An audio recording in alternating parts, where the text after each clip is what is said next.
Hi friends, എല്ലാവർക്കും merry Christmas. ഇന്ന് നമ്മൾ ക്രിസ്മസ് സ്പെഷ്യലായിട്ട് താറാവ് റോസ്റ്റാണ് ഉണ്ടാക്കാൻ പോകുന്നത്. നല്ല നാടൻ സ്റ്റൈലിലുള്ള താറാവ് റോസ്റ്റാണ് നമ്മൾ ഉണ്ടാക്കുന്നത്. അപ്പം ആദ്യം തന്നെ നമുക്ക് താറാവ് മാരിനേറ്റ് ചെയ്യണം. അതിനായിട്ട് ആവശ്യമുള്ളത് മഞ്ഞൾപ്പൊടി, മുളക് പൊടി, മല്ലിപ്പൊടി, ഗരം മസാല, ഉപ്പ്, കറിവേപ്പില.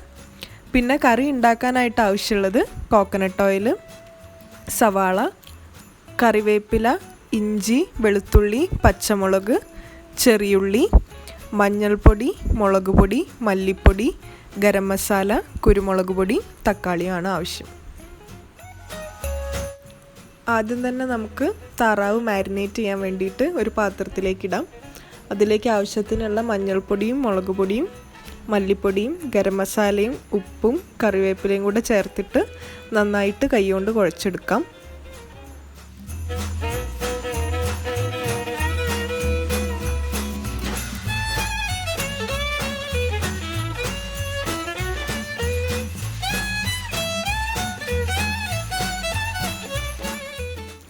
കുറച്ച് വെളിച്ചെണ്ണ ഞാൻ ഇതിൻ്റെ കൂടെ ഒന്ന് ഒഴിച്ചു കൊടുക്കുന്നുണ്ട്. ആവശ്യത്തിനുള്ള ഉപ്പും കൂടെ താറാവിലേക്ക് ചേർത്ത് കൊടുക്കാം.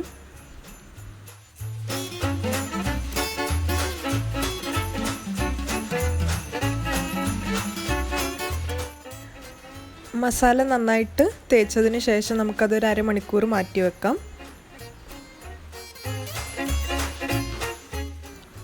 ഇനി നമുക്ക് താറാവ് വേവിക്കാനായിട്ട് അത് ഗ്യാസിലേക്ക് വെക്കാം. അതിലേക്ക് ആവശ്യത്തിനുള്ള വെള്ളം കൂടെ ഒഴിച്ചു കൊടുക്കാം.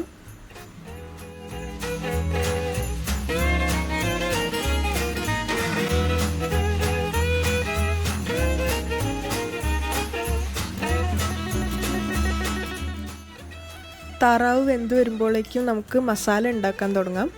അതിനായിട്ട് ഒരു പാനിലേക്ക് ആവശ്യത്തിനുള്ള എണ്ണ ഒഴിച്ചു കൊടുക്കാം. എണ്ണയിലേക്ക് നമ്മൾ അരിഞ്ഞു വെച്ച സവാള ചേർത്ത് കൊടുക്കാം.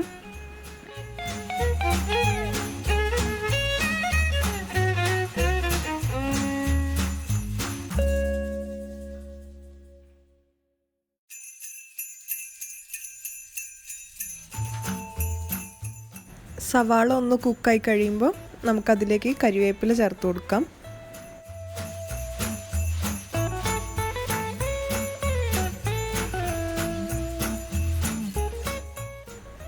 ഇനി ഇതിലേക്ക് ഇഞ്ചിയും വെളുത്തുള്ളിയും പച്ചമുളകും ചതച്ചത് ചേർത്ത് കൊടുക്കാം.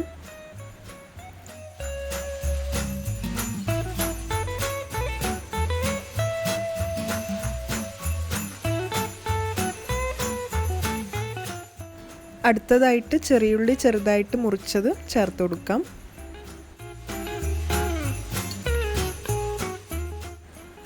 സവാള ഒരു ലൈറ്റ് ബ്രൗൺ കളറായി കഴിഞ്ഞാൽ നമുക്കതിലേക്ക് പൊടികളൊക്കെ ചേർത്ത് കൊടുക്കാം.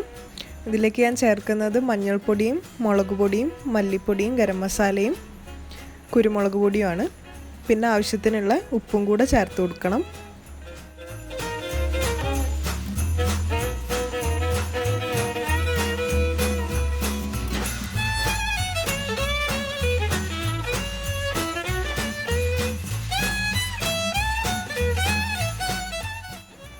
പൊടികളുടെയൊക്കെ പച്ചമണം മാറിക്കഴിഞ്ഞാൽ ഇതിലേക്ക് നമുക്ക് തക്കാളി മുറിച്ചത് ചേർത്ത് കൊടുക്കാം.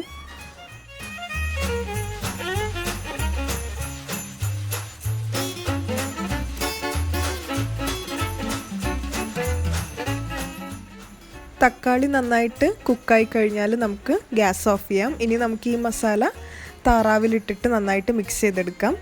നമ്മുടെ താറാവും ഇപ്പോൾ നന്നായിട്ട് കുക്കായി വന്നിട്ടുണ്ട്. അതിലേക്ക് നമുക്ക് ഈ മസാല ചേർത്ത് കൊടുക്കാം.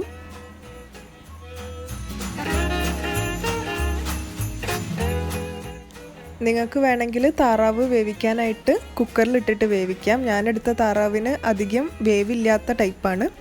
അതുകൊണ്ടാണ് ഞാൻ പാനിൽ തന്നെ വേവിച്ചെടുത്തത്. വേവ് കൂടിയ താറാവാണെങ്കിൽ നിങ്ങൾക്ക് കുക്കറിലൊരു 2 വിസിൽ അടുപ്പിച്ചാൽ മതി. അപ്പോഴേക്കും അത് വെന്ത് കിട്ടും. ഇപ്പം നമ്മുടെ മസാലയൊക്കെ നന്നായിട്ട് താറാവിൽ മിക്സ് ചെയ്തിട്ടുണ്ട്. അതൊന്ന് ചൂടാക്കിയിട്ട് അതിലുള്ള വെള്ളമൊക്കെ വറ്റിച്ച് കഴിഞ്ഞാൽ നമുക്ക് ഗ്യാസ് ഓഫ് ചെയ്യാം. അപ്പം നമ്മുടെ നാടൻ താറാവ് റോസ്റ്റ് ഇപ്പോൾ റെഡി ആയിട്ടുണ്ട്. നിങ്ങൾക്ക് വേണമെങ്കിൽ ഇതിലേക്ക് കുറച്ച് തേങ്ങാക്കൊത്ത് കൂടെ ചേർക്കാവുന്നതാണ്. ഞാനത് ഇതിൽ ചേർത്തിട്ടില്ല. അപ്പം എല്ലാവരും ഇതൊന്ന് ട്രൈ ചെയ്ത് നോക്കുക. സിമ്പിളാണ് ഉണ്ടാക്കാനായിട്ട്.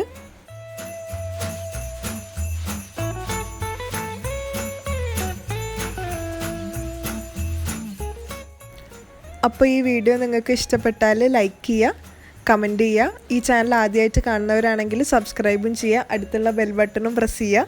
അപ്പോൾ അടുത്ത വീഡിയോ ആയിട്ട് കാണുന്നത് വരെ ബൈ.